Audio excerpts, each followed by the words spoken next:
Infertility കേസുകളില്ലേ, കുട്ടികളുണ്ടാകാത്ത അവസ്ഥ, ഈ അവസ്ഥയിൽ ഈ സ്പേം കൗണ്ട് കുറഞ്ഞിട്ട് അതുപോലെ മോട്ടിലിറ്റി കുറഞ്ഞ് സ്പേമിൻ്റെ ക്വാളിറ്റി കുറഞ്ഞിട്ടൊക്കെ പ്രശ്നങ്ങളുണ്ടാവില്ലേ, ഈ അവസ്ഥയിൽ പുരുഷന്മാർക്ക് കശുവണ്ടി കഴിക്കുന്നത് വളരെ വിശേഷമാണ്. ഇത് നിങ്ങൾക്ക് നിത്യജീവിതത്തിൽ ഒരു ഭക്ഷണം പോലെ ഉൾപ്പെടുത്താം, ഒരു ഈവനിങ് സ്നാക്കൊക്കെ ആയിട്ട് കഴിക്കാം. ഇത് നിങ്ങൾക്ക് വളരെയധികം ഉപയോഗപ്പെടും. ഇത് മാത്രമൊന്നുമല്ല, ഒട്ടനവധി ഗുണങ്ങളുണ്ട്. ഇതിൻ്റെ ചരിത്രവും ഏതേത് അവസ്ഥയിൽ പ്രയോഗിക്കാം, പ്രധാനമായിട്ട് ചില തെറ്റിദ്ധാരണകൾ, പിന്നെ ചില രസകരമായ ചില അനുഭവ കഥകൾ എല്ലാം ഇവിടെ ഷെയർ ചെയ്യാം. നിങ്ങൾ വീഡിയോ സ്കിപ്പ് ചെയ്യാതെ അവസാനം വരെ കാണുക, എന്നിട്ട് എല്ലാവർക്കും ഷെയർ ചെയ്യാം. ഓക്കെ, അപ്പോൾ ആദ്യം തന്നെ എന്താ ചെയ്യേണ്ടത്, ലൈക്ക് ചെയ്യുക. അത് കഴിഞ്ഞാൽ നമുക്കത് തുടങ്ങാം. ലൈക്ക് ചെയ്തോ? ശരി, ഒന്ന് ആരംഭിക്കാം. ഇത് കശുവണ്ടി നമ്മുടെ നാട്ടിൽ എത്തിയത് പോർച്ചുഗീസുകാർ വഴിയാണ് ഇവിടെ നമ്മുടെ ഇന്ത്യയിൽ എത്തിച്ചിട്ടുള്ളതെന്നാണ് പറഞ്ഞത്. അപ്പോൾ അന്ന് പുരാതന കാലം തൊട്ട് തന്നെ അവർ വളരെയധികം കടൽ വഴിയൊക്കെ യാത്ര ചെയ്യുന്നവരാണല്ലോ. അപ്പോൾ കടലിൽ യാത്ര ചെയ്യുന്ന സമയത്ത് അവർ ഭക്ഷണം സൂക്ഷിക്കുന്നതിനായിട്ട് ജീവൻ നിലനിർത്തുന്നതിനായിട്ടുള്ള ആ ബേസിക് നീഡ്സ് എന്നുള്ള നിലയ്ക്കാണ് ഈ കശുവണ്ടി സൂക്ഷിക്കുക. പിന്നെ അത് മാത്രമൊന്നുമല്ല, ഇങ്ങനെ എന്താ ടേസ്റ്റ് അല്ലേ, നിങ്ങൾക്ക് എല്ലാവർക്കും ഇഷ്ടമല്ലേ, കശുവണ്ടി ഇഷ്ടമില്ലാത്ത ആരെങ്കിലും ഉണ്ടോ? പക്ഷേ നമ്മളിപ്പോൾ ഈ സൂപ്പർ മാർക്കറ്റിൽ വാങ്ങിക്കുന്നതിനേക്കാളൊക്കെ ടേസ്റ്റുള്ള അതിൻ്റെ ആ സ്മെല്ല് കേൾക്കുമ്പോൾ തന്നെ വായിൽ കൊതിയൂർന്ന ഒരു കാലം ഉണ്ടായിരുന്നു. ഓർമ്മയുണ്ടോ? ഞാനൊരു കൊച്ചു കഥ പറയാം, നിങ്ങൾക്ക് ബോറടിക്കില്ലെങ്കിൽ. അതായത് എൻ്റെ ചെറുപ്പത്തിലൊക്കെ ഞങ്ങൾ ഈ സ്കൂൾ വെക്കേഷനൊക്കെ ആകുമ്പോൾ തൊട്ടപ്പുറത്തൊരു എലീച്ചിയുടെ പറമ്പുണ്ട്. അവിടെ ഈ കശുവണ്ടി ധാരാളം ഉണ്ടായി വീഴും. അപ്പോൾ അത് പോയിട്ട് ഇങ്ങനെ പറക്കി കൊണ്ടുവരിക, എന്നിട്ട് അത് അടുപ്പിലിട്ട് ചുടുക, എന്നിട്ട് അത് തല്ലി പൊട്ടിച്ച് അതിൻ്റെ ഉള്ളിൽ എടുത്ത് തിന്നുക. അപ്പോൾ അതിന് ഇച്ചിരി സ്ട്രെയിൻ ഉണ്ട്, നമുക്ക് ഇപ്പോൾ കിട്ടുന്ന പോലത്തെ സൗകര്യമില്ല. പക്ഷേ അതിൻ്റെ ആ സ്മെല്ലും ആ ടേസ്റ്റ് ഒന്ന് വേറെയാണ്. ഇപ്പോൾ നമുക്ക് സൂപ്പർ മാർക്കറ്റിൽ കിട്ടുന്ന വേറൊരു പലതും ഇമ്പോർട്ട് ചെയ്യുന്നവരുണ്ടെന്ന് പറഞ്ഞത് മനസ്സിലായി. എന്നിട്ട് ഈ വെക്കേഷനൊക്കെ കഴിയുമ്പോഴേക്കും ഈ കശുവണ്ടി തല്ലി പൊളിച്ച് കയ്യിലൊക്കെ നിറയെ കറിയാവും. മനസ്സിലായി, അത് സ്ഥിരം പതിവും. പക്ഷേ അതിൻ്റെ ആ ഒരു സ്മെല്ലുണ്ട്, നല്ല ടേസ്റ്റിയാണ്. അത് ആ സ്മെല്ല് വരുമ്പോൾ തന്നെ നമുക്ക് വായിൽ വെള്ളം വരും അല്ലേ.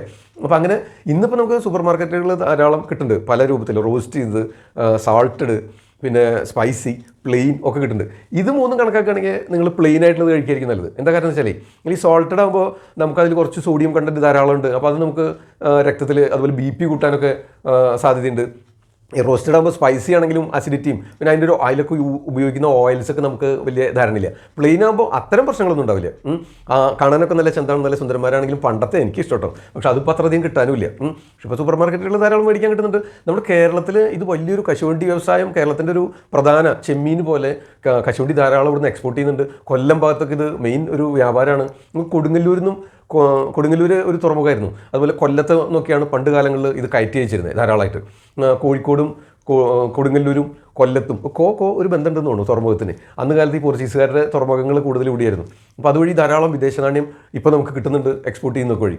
പിന്നെ ഇതിൻ്റെ തൊലി ഉണ്ടല്ലോ, നമ്മൾ ഈ ആയുർവേദം എന്ന് പറയുമ്പോൾ ഉടനെ രക്തവാദം, വാദസംബന്ധമായ രോഗികളല്ലേ. ഞാൻ ക്ലിനിക്കിൽ എനിക്കും ഗുരുക്കന്മാരുടെ അടുത്ത് കേട്ട് അറിവുള്ള കാര്യങ്ങളാട്ടോ. അപ്പോൾ ഈ രക്തവാദ രോഗികൾ കുളിക്കാനായിട്ട് വെള്ളം തൈലൊക്കെ തേച്ചിരുന്നിട്ട് ചുടുവെള്ളത്തിൽ കുളിക്കാൻ പറയും. അപ്പോൾ ആ കുളിക്കാനുള്ള വെള്ളം തയ്യാറാക്കാനായിട്ട് കശുമാവിൻ്റെ തൊലി ചതച്ചിട്ട് തിളപ്പിച്ച വെള്ളം കൊണ്ട്, പ്രത്യേകിച്ച് ആമവാദ രോഗികൾക്ക് കൂടുതൽ ഉത്തമം.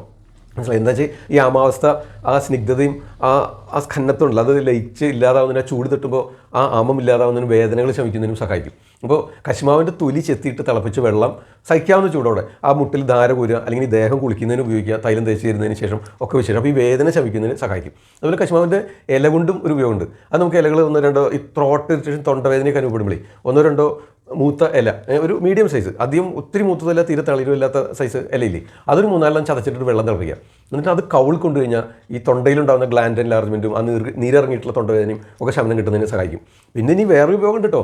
ഇതിൻ്റെ കശുവണ്ടി പരിപ്പിൻ്റെ ആ പശ ഉണ്ടല്ലോ, അതെടുത്തിട്ടാണ് പെയിൻറ്റ് വ്യവസായത്തിന് വളരെയധികം ആവശ്യമുണ്ട്, വാർണിഷൊക്കെ തയ്യാറാക്കുന്നതിന് ഉപയോഗിച്ചിരുന്നു. പിന്നെ അത് പറഞ്ഞപ്പോൾ വേറെ സംഗതി ഓർത്ത്, പണ്ട് നമ്മുടെ ഒരു സുഹൃത്ത് ഗോവയിൽ പോയിട്ട് നമ്മളോട് പറഞ്ഞൊക്കെ തന്നു ഇതിൻ്റെ കുറേ ഗുണങ്ങളൊരു സംഗതിയുണ്ട്. അപ്പോൾ നമ്മൾ കടലാസിലൊക്കെ എഴുതി വെച്ചു.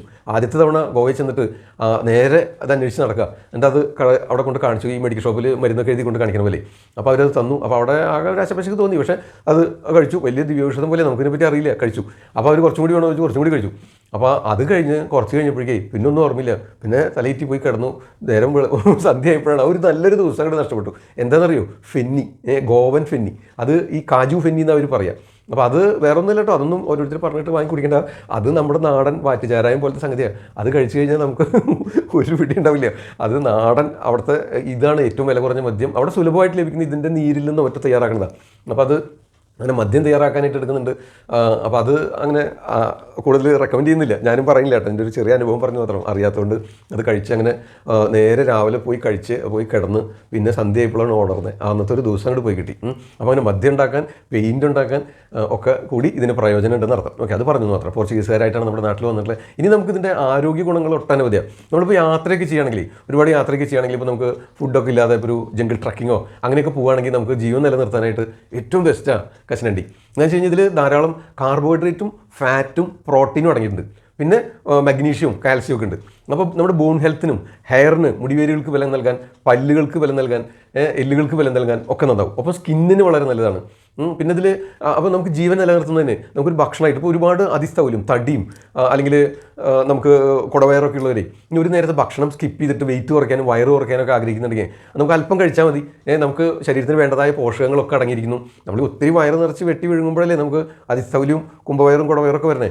അപ്പോൾ ഇതൊരു ഒരു പിടി മതി, ഒരു പിടി. ഇത് മാത്രമേ കഴിക്കണമെങ്കിൽ കേട്ടോ. ഇത് കഴിക്കേണ്ട കുറച്ചുകൂടെ കണ്ടീഷൻസ് ഉണ്ട്, ഞാൻ പറഞ്ഞുതരാം. ഒരു പിടി ഇതെടുക്കാം. പിന്നെ ഈത്തപ്പഴം, ബദാം, ഇതൊക്കെ ഓരോ പിടി.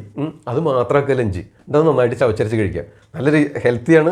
അത് മതി സഫീഷ്യൻ്റ്. എൻ്റെ ഒരു സുഹൃത്ത്, അദ്ദേഹം ഇങ്ങനെ ഓൾ ഇന്ത്യ, ഇപ്പോൾ ഹിമാചൽ പ്രദേശ്, അരുണാചൽ പ്രദേശ്, പഞ്ചാബ്, കാശ്മീരൊക്കെ ഒഴിച്ച് അത്തരം സ്ഥലങ്ങൾ ഒഴിച്ച് ബാക്കി എല്ലാ സ്ഥലത്തും ഇദ്ദേഹത്തിൻ്റെ ഒരു ബിസിനസ് ടൂർ നടത്തുന്നൊരു മനുഷ്യനാണ്. അപ്പോൾ ഇവർ താമസിക്കുന്നതൊക്കെ വലിയ വലിയ ഹോട്ടൽസിലാണ്. അപ്പോൾ അവിടെ ബ്രേക്ക്ഫാസ്റ്റും ഉണ്ടാവും, ഡിന്നറും ഉണ്ടാവും.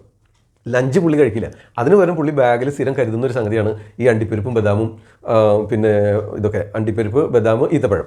അപ്പോൾ ഇതെല്ലാം ഒരു 4 കഴിച്ച് വെള്ളം കുടിച്ചാൽ പുള്ളിക്ക്, അപ്പോൾ രാവിലെ നേരത്തെ നന്നായിട്ട് ഈ ബൊഫേ ആയിരിക്കുമല്ലോ, ഈ ഹോട്ടലുകളിൽ കോംപ്ലിമെൻ്ററി ബൊഫേ ഉണ്ടാവില്ലേ, അത് വയറ് നിറച്ച് ആദ്യം ചെന്ന് അവസാനം വരെ നന്നായിട്ട് പിടിക്കും. എന്നിട്ടാണ് പുറത്തേക്ക് ഇറങ്ങണ്ടാവുള്ളൂ. എന്നിട്ട് ഉച്ചയ്ക്ക് ലഞ്ചിന് പകരം ഇതൊരു 4 കഴിക്കും, ഇത് വെള്ളം കുടിക്കും.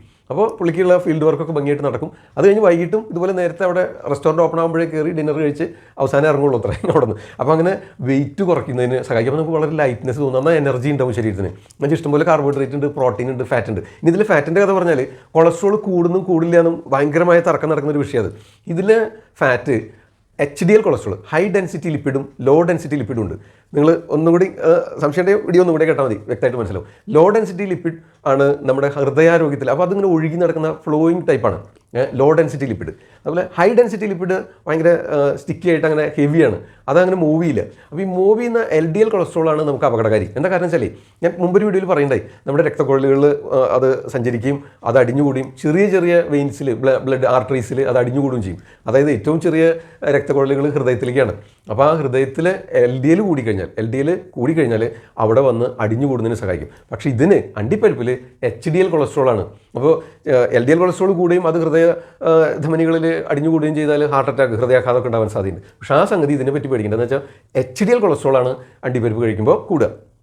ഇനി കണ്ടീഷൻസ് അപ്ലൈ പ്രത്യേകം ശ്രദ്ധിക്കുക. അതായത് ഒരുപാട് ഹൈ കൊളസ്ട്രോളും ട്രൈഗ്ലിസറൈഡും ഒക്കെ വളരെ കൂടുതലാണ്, അതിന് മെഡിസിൻ കഴിച്ചുകൊണ്ടിരിക്കുന്നവരാണ്, നല്ല സ്ഥൗല്യം അതായത് ഒബേസിറ്റിയും ഒക്കെ ഉള്ളവർ കഴിക്കണ്ട കേട്ടോ. ഇത് സാധാരണഗതിയിൽ നമുക്ക് അത്രയധികം ഹൈപ്പർ ലിപ്പിഡിമിയ ഒന്നും ഇല്ല, കൊളസ്ട്രോൾ ഇല്ല, നമുക്ക് കൊളസ്ട്രോൾ മരുന്നൊന്നും കഴിക്കില്ല, സ്ഥൗല്യമൊന്നുമില്ല, നല്ല വിശപ്പുള്ളവരാണ്, അത്തരക്കാർക്കാണ് ഇത് കഴിക്കാമെന്ന് പറഞ്ഞത്. വളരെ ഹൈ കൊളസ്ട്രോൾ ഉള്ളവർ കഴിച്ചാൽ ശരിയാവില്ല. സാധാരണ ശരീരഭാരമുള്ളവരും അതുപോലെ നോർമൽ ഹെൽത്തി ആയിട്ടുള്ളവർക്ക് ഇത് കുറച്ച് കൂടുതൽ കഴിച്ചാലും തുടർച്ചയായിട്ട് കഴിച്ചാലും ഈ LDL കൊളസ്ട്രോൾ കൂടുന്നില്ല. ഗുഡ് കൊളസ്ട്രോൾ, LDL കൊളസ്ട്രോളിന് ബാഡ് കൊളസ്ട്രോൾ എന്ന് പറയാം, HDL കൊളസ്ട്രോളിന് ഗുഡ് കൊളസ്ട്രോൾ എന്ന് പറയാം. അപ്പോൾ അണ്ടിപ്പരിപ്പ്, കാഷ്യൂ കഴിക്കുന്നത് വഴി HDL കൊളസ്ട്രോളാണ് വർദ്ധിക്കുന്നത് ശരീരത്തിൽ. അപ്പോൾ അതുകൊണ്ട് അത്ര ആപൽക്കരമാകുന്നില്ല. എല്ലാവരിലും അല്ല, കൊളസ്ട്രോൾ സ്വതവേ കൂടുതലോ അതിസ്ഥൗല്യമോ ഇല്ലാത്തവരിൽ അവർക്ക് ഇത് പ്രശ്നമാവില്ല. മറ്റുള്ളവർ LDL കൂടുതലുള്ളവർ കഴിക്കാതിരിക്കുന്നത് നല്ലത് കേട്ടോ. ട്രൈഗ്ലിസറൈഡൊക്കെ ഒത്തിരി കൂടുതലുണ്ടെങ്കിൽ നിങ്ങൾ കഴിക്കാതിരിക്കുന്നതായിരിക്കും നല്ലത്. പക്ഷേ ഇതിൽ പിന്നെ മറ്റൊരു സംഗതി, ഇത് ധാരാളം എനർജിയും കലോറിയും ശരീരത്തിലേക്ക് കിട്ടുന്നുണ്ടേ നമ്മൾ നല്ലപോലെ എക്സസൈസ് ചെയ്യണം. എക്സസൈസ് ചെയ്യുന്നവർക്ക് ഇത് കഴിക്കുന്നത് വളരെ നല്ലൊരു സംഗതിയാണ്. എന്താ വെച്ച് കഴിഞ്ഞാൽ ഒത്തിരി വയറൊന്നും ചാടുക, അങ്ങനെ കുംഭവയർ കുടവയർ ചാടുക, അങ്ങനത്തെ പ്രശ്നമൊന്നും ഉണ്ടാവില്ല. നന്നായിട്ട് വ്യായാമം ചെയ്യുമ്പോൾ അതിന് മുൻപായിട്ട് ഇത് കഴിക്കുന്നത് നല്ലതാണ്. ഓക്കെ. പിന്നെ കുട്ടികൾക്ക് സ്ഥൗല്യം വെയിറ്റ് കൂടാനും ഒക്കെ ഒരു 6 മാസത്തിന് മുമ്പ് ഇതൊന്നും കൊടുക്കരുത് കേട്ടോ. ഇത് അരച്ച് ചേർത്ത് പാലിൽ അരച്ച് കൊടുക്കുന്നവരുണ്ട്. അപ്പോൾ കുട്ടികളൊന്നും ഇപ്പോൾ ഭയങ്കര ക്ഷീണം. പക്ഷേ ഈ കുട്ടികളുടെ പ്രശ്നത്തിൽ എന്താണെന്ന് വെച്ച് കഴിഞ്ഞാൽ മിക്കപ്പോഴും കുട്ടികൾ മെലിയുന്നത് അവർക്ക് ഈ വയറ്റിൽ നിറയെ വരാം. നമ്മൾ ഒരുപാട് ചോക്ലേറ്റ്സും ഐസ്ക്രീംസും കൊടുത്തിട്ട് നല്ല വിരശല്യമൊക്കെ ഗ്രഹണിയും ഒക്കെ ആയിട്ട് ഭക്ഷണത്തിൽ നിന്ന് വേണ്ടത്ര പോഷകങ്ങൾ ആഗിരണം ചെയ്യാത്തതുകൊണ്ടാണ് മിക്കവാറും 90% കുട്ടികളും പുഷ്ടിപ്പെടാത്തത്. അപ്പോൾ അതിൻ്റെ പുറകെ പിന്നെയും നമ്മൾ ശരീരം നന്നാവാൻ വേണ്ടിയിട്ട് ഈ നോൺ വെജും അതുപോലെ ഇത്തരം ഹെവി ആയിട്ടുള്ള സ്റ്റഫൊക്കെ ഒരുപാട് ഫീഡ് ചെയ്ത് കഴിഞ്ഞാൽ വോമിറ്റിങ്ങും ഛർദിയും കഫക്കെട്ടും ഒക്കെ കൂടുള്ളൂ. നല്ല വിശപ്പുള്ള കുട്ടികൾ മെലിഞ്ഞിരിക്കുകയാണെങ്കിൽ അവർക്കിത് പാലിൽ പുഴുങ്ങി അരച്ചൊക്കെ കൊടുക്കാം, കുറുക്ക് പോലെയൊക്കെ ആക്കി കൊടുക്കുന്നത് നല്ലതാണ്. അതും 6 മാസത്തിന് മുമ്പ് ഒരിക്കലും കൊടുക്കരുത് കേട്ടോ. 1 2 ഒക്കെ പാടുള്ളൂ. ഇത് നല്ലതാണെന്ന് പറഞ്ഞിട്ട് ഒരുപാട് കഴിക്കരുത്, ഒത്തിരി കഴിക്കരുത്. ഒരു കൈപ്പിടി ഇതൊരു ദിവസത്തേക്ക് ഒരാൾക്ക് പാകാം, അതിൽ കൂടുതൽ കഴിക്കണ്ട. ഒരു കൈപ്പിടിയിൽ കൊള്ളുന്ന അത്ര നമുക്ക് ബദാം കൊടുക്കാം, അണ്ടിപ്പരിപ്പ് കൊടുക്കാം, ഈത്തപ്പഴം കൊടുക്കാം, എല്ലാം ഓരോ പിടി. ഇതെല്ലാം കൂടി കഴിക്കുമ്പോൾ ആ ഒരു കോമ്പിനേഷൻ നല്ല ടേസ്റ്റാണ്. അതിൻ്റെ കൂടെ പിന്നെ വാൾനട്ടോ ഡ്രൈ ഗ്രേപ്സോ റെസിൻസോ ഒക്കെ കഴിക്കാം, വാൾനട്ട് അതുപോലെ മറ്റ് സീഡ്സ് ഒക്കെ കഴിക്കാം. അപ്പോൾ അതൊരു വിഭവമാക്കി അതൊരു ലഞ്ചാക്കിയിട്ട് കഴിച്ചു കഴിഞ്ഞാൽ ഈ വെയിറ്റ് കുറയ്ക്കുന്ന ആഗ്രഹമുള്ളവർക്ക് വെയിറ്റ് കുറയാനും സഹായിക്കും, കുടവയറ് കുറയ്ക്കുന്നവർക്ക് കുടവയറ് കുറയാനും സഹായിക്കും. എന്നാൽ മറ്റ് ഫാസ്റ്റിംഗ് പോലെയോ മറ്റ് വെയിറ്റ് റിഡക്ഷൻ പ്രോഗ്രാംസ് പോലെയോ നമുക്ക് ഹെയർ ലോസും കവളൊക്കെ ചുങ്ങി ഒട്ടുക, സോഡക്കുപ്പി പോലെ ആവുക, സ്കിന്നൊക്കെ ഇങ്ങനെ ഡ്രൈ സ്കിൻ ആവുക, റിങ്കിൾസ് വരിക, ആ പ്രശ്നം ഉണ്ടാവില്ല. അപ്പോൾ വെയിറ്റ് കുറയ്ക്കാൻ ആഗ്രഹിക്കുന്നവർക്ക് ഒരു നേരത്തെ ഭക്ഷണമായിട്ട് ഇത്തരം സീഡ്സ് ഇതൊക്കെ കാഷ്യൂം ബദാമൊക്കെ ഒരു ലഞ്ച് പോലെ കഴിക്കാം. ബ്രേക്ക്ഫാസ്റ്റും ഡിന്നറൊക്കെ ലൈറ്റായിട്ട് കഴിച്ച് കഴിഞ്ഞാൽ വെള്ളം കുടിച്ച് കഴിഞ്ഞാൽ നിങ്ങൾക്ക് ശരീരത്തിന് വേണ്ട പോഷകങ്ങളെല്ലാം തന്നെ അതിലുണ്ട്. മനസ്സിലായോ? അപ്പോൾ രക്തവാത രോഗികൾക്ക് ആമവാത രോഗികൾക്ക് പ്രത്യേകമായിട്ട് പറ്റും, തൊണ്ടവേദനയ്ക്ക് പറ്റും. പിന്നെന്താ പറഞ്ഞ പെയിൻ്റ് ഉണ്ടാക്കാനായിട്ട് നിർമ്മിക്കുന്നുണ്ട്. ഇതിന് കാഷ്യൂ എന്ന് പേര് വരാനായിട്ട് കാരണം പോർച്ചുഗീസുകാർ ആണ് ആ പേര് ഇവിടെ കൊണ്ടുവന്നിട്ടുള്ളത്. വളരെയധികം പ്രചാരത്തിലുണ്ടായിരുന്നു. പ്ലെയിൻ ആണ് നല്ലത്, സോൾട്ടഡും ഫ്രൈ ഒക്കെ എടുക്കാതിരിക്കുന്നത് തന്നെയാണ് നല്ലതെന്ന് വെച്ച് കഴിഞ്ഞാൽ ആ എണ്ണകളുടെ ക്വാളിറ്റി നമുക്കറിയില്ല. അതുമാത്രമല്ല ഡീപ് ഫ്രൈഡ് സ്പൈസിയൊക്കെ ആയിട്ട് ഡീപ് ഫ്രൈ ചെയ്ത് കഴിയുമ്പോൾ ആ കൊളസ്ട്രോളിൻ്റെ ആ അംശം കുറേയും കൂടി കൂടും, അതിൻ്റെ ഫാറ്റ് കുറേയും കൂടി കോൺസെൻട്രേറ്റഡ് ഫോം ആവാൻ സാധ്യതയുണ്ട്. അപ്പോൾ അതുകൊണ്ട് അത് വേണ്ട, നമുക്ക് പ്ലെയിൻ പ്രിഫർ ചെയ്യായിരിക്കും നല്ലത്. ഇനിയിപ്പോൾ നല്ല നാടൻ കിട്ടുകയാണെങ്കിൽ അതാണ് നല്ലത്. ഇനി വേറൊരു രസം പറഞ്ഞാൽ നിങ്ങൾക്ക്, അതായത് പച്ച ഇല്ലേ, പച്ചയ്ക്ക് ആ അണ്ടി ഇങ്ങനെ പച്ച നിറത്തിലിരിക്കും, കാശുമാവയുടെ അണ്ടി പച്ച നിറത്തിലിരിക്കും, പച്ച നിറം ഗ്രീൻ കളർ, ആ പാകാവുന്നതിന് മുമ്പത്തെ അവസ്ഥ. അത് നല്ല ഫോമായി കഴിയുമ്പോൾ പാകമായി കഴിയുമ്പോൾ അതിന് ബ്രൗണിഷ് കളർ വരും. പക്ഷേ ഈ പച്ച നിറത്തിലുള്ളപ്പോൾ ഞാനൊക്കെ കഴിച്ചിട്ടുണ്ടായിരുന്നു, അതുകൊണ്ടാണ് എൻ്റെ മോൾക്കും അതൊക്കെ വലിയ ഇഷ്ടമായിരുന്നു. അതിങ്ങനെ നടു പൊളിച്ചിട്ട് അതിൻ്റെ ഉള്ളിൽ നിന്ന് ഇങ്ങനെ കിട്ടും, അത് കടിച്ചതിന് വളരെ സോഫ്റ്റാണ്, അതും നല്ല ടേസ്റ്റാണ്. ഇത് കറിയിലൊക്കെ അരച്ച് ചേർക്കാനായിട്ട് ഉപയോഗിക്കും. നാളികേരൊക്കെ അരച്ച് ചേർന്ന പോലെ തിക്കാവാനും പല ഡിഷസിന് ആ തിക്നെസ് കിട്ടുന്നതിനും അതുപോലെ നല്ല സ്മെല്ലും ടേസ്റ്റും ഒക്കെ വരും കറികളിലൊക്കെ അരച്ച് ചേർക്കുമ്പോൾ. പക്ഷേ സംഗതി വളരെ കോസ്റ്റ്ലി ആട്ടോ. ഇത് എക്സ്പോർട്ടൊക്കെ ചെയ്യുന്നതുകൊണ്ടേ നമുക്കിതിന് ഭയങ്കര വില വരും. പക്ഷേ എന്നാലും ഇത്രയും ആരോഗ്യ ഗുണങ്ങളുള്ളതുകൊണ്ട് നമുക്ക് അത്ര ഹൈ കൊളസ്ട്രോളോ ഒന്നും ഇല്ലാത്തവർ, പ്രത്യേകിച്ച് LDL കൊളസ്ട്രോൾ ഒന്നും കൂടുതലില്ലെങ്കിൽ നിങ്ങൾക്ക് 3-4 എണ്ണം മുതൽ ഒരു പിടി വരെ ദിവസേന രാവിലെയോ അല്ലെങ്കിൽ ഈവനിങ് ഒരു 5 മണിക്ക് ഒരു സ്നാക്കായിട്ടൊക്കെ കഴിക്കുന്നത് നല്ലതാണ്. ഇതുപോലെ ഈ മുടി വേരുകൾക്ക് ബലം നൽകുന്നതിന്, പല്ലിന് എല്ലുകൾക്ക് ബലം നൽകുന്നതിന്, സ്കിന്നിന് ഗ്ലോയിങ് സ്കിന്ന് കിട്ടുന്നതിന്, ഓവറോൾ ഹെൽത്ത് നിലനിർത്തുന്നതിന്, ക്യാൻസറിനെ പ്രിവെൻറ്റ് ചെയ്യാൻ വരെ ഇതിന് കഴിയും. എന്താ വെച്ചാൽ ധാരാളം ആൻറ്റി ഓക്സിഡൻസ് ഉണ്ട്. ഞാൻ പറയാൻ വിട്ടുപോയതാണ്, ക്യാൻസർ സെൽസിൻ്റെ ഡെവലപ്മെൻറ്റ് കൺട്രോൾ ചെയ്യാൻ, അറസ്റ്റ് ചെയ്യാനായിട്ട് സാധിക്കും. അപ്പോൾ അതിനും സാധിക്കും. ഇനി അതുപോലെ തന്നെയാണ് ലിവറിൽ സ്റ്റോൺ, ഗോൾ ബ്ലാഡർ സ്റ്റോൺ എന്ന് പറയുന്ന അവസ്ഥയില്ലേ, പിത്താശയക്കല്ല്, ആ പിത്താശയക്കല്ലുള്ളവരും ഇത് കഴിച്ചു കഴിഞ്ഞാൽ അത് കുറയാനായിട്ട് സഹായിക്കും, അത് വരാതിരിക്കാനായിട്ട് സാധിക്കും. അപ്പോൾ പിത്താശയക്കല്ലുള്ളവരും കഴിക്കുന്നത് നല്ലതാണ്. മറ്റു ഭക്ഷണങ്ങൾക്ക് പകരം ഒരു നേരം ഇത് ആഡ് ചെയ്യാം. പക്ഷേ മാക്സിമം ഒരു പിടി അത് മതി കേട്ടോ. അതിൽ കൂടുതൽ ഒരു ദിവസം കഴിച്ചു കഴിഞ്ഞാൽ ഇതൊക്കെ നമുക്ക് ഒത്തിരി ഫാറ്റും ഇതൊക്കെ വന്ന് കൂടുതൽ എന്തും അമിതമായാൽ വിഷം എന്ന് കേട്ടിട്ടില്ലേ, അത് തന്നെയാണ് ഇവിടെയും സംഭവിക്കുക. അപ്പോൾ അത് വേണ്ട. ഓക്കെ, അപ്പോൾ കശുവണ്ടിയെ പറ്റി കുറച്ച് ഉപകാരപ്രദമായ, കുറച്ച് വ്യത്യസ്തമായ, നിങ്ങൾ അറിയാത്ത കുറച്ച് കാര്യങ്ങൾ പറഞ്ഞു. കുറേ കാര്യങ്ങൾ നിങ്ങൾക്ക് എല്ലാവർക്കും അറിയാവുന്നതാണ് അല്ലേ? എന്നാലും നിങ്ങൾക്ക് അറിയാത്ത 1-2 പോയിന്റ്സെങ്കിലും കിട്ടില്ലേ? അപ്പോൾ ഇത് ലൈക്ക് ചെയ്യാത്തൊരു ലൈക്ക് ചെയ്തോ, അങ്ങോട്ട് ഷെയർ ചെയ്ത് തുടങ്ങിയോ, എല്ലാ ഗ്രൂപ്പിലും ഷെയർ ചെയ്തോ, എല്ലാവർക്കും ഒരു നല്ലൊരു ഇൻഫർമേഷൻ ആവട്ടെ. ഓക്കെ, ചാനൽ സബ്സ്ക്രൈബ് ചെയ്യാത്തവർ ആരെങ്കിലും വീഡിയോ കാണുന്നുണ്ടെങ്കിൽ താഴെ ഈ സൈഡിൽ താഴെ കാണുന്ന റെഡ് ബട്ടണിൽ പ്രസ് ചെയ്തിട്ട് ഓൾ നോട്ടിഫിക്കേഷനും ആ ബെൽ നോട്ടിഫിക്കേഷനും പ്രസ് ചെയ്ത് കഴിയുമ്പോൾ ഓൾ എന്ന് വരും. അത് എനേബിൾ ചെയ്ത് കഴിഞ്ഞാൽ എല്ലാ തവണയും വീഡിയോ പോസ്റ്റ് ചെയ്യുമ്പോൾ നിങ്ങൾക്ക് അതിൻ്റെ നോട്ടിഫിക്കേഷൻ കിട്ടും. ഓക്കെ, വീഡിയോ ആദ്യം തൊട്ട് എന്തെങ്കിലും സംശയം ഉണ്ടെങ്കിൽ ആദ്യം തൊട്ട് ഒന്നും കൂടെ കാണുക, എല്ലാവരിലേക്ക് ഷെയർ ചെയ്ത് കൊടുക്കുക, ലൈക്ക് ചെയ്യാൻ മറന്നിട്ടുള്ളവർ ലൈക്ക് ചെയ്യുക, സബ്സ്ക്രൈബ് ചെയ്യാത്തവരുണ്ടെങ്കിൽ സബ്സ്ക്രൈബ് ചെയ്യുക. മറ്റൊരു വീഡിയോയിൽ അടുത്ത ദിവസം വീണ്ടും കാണാം. തൽക്കാലം നിർത്തുന്നു. നന്ദി, നമസ്കാരം. ഞാൻ ഡോക്ടർ സേവിയർ, ആദ്യം ആയുർവേദം.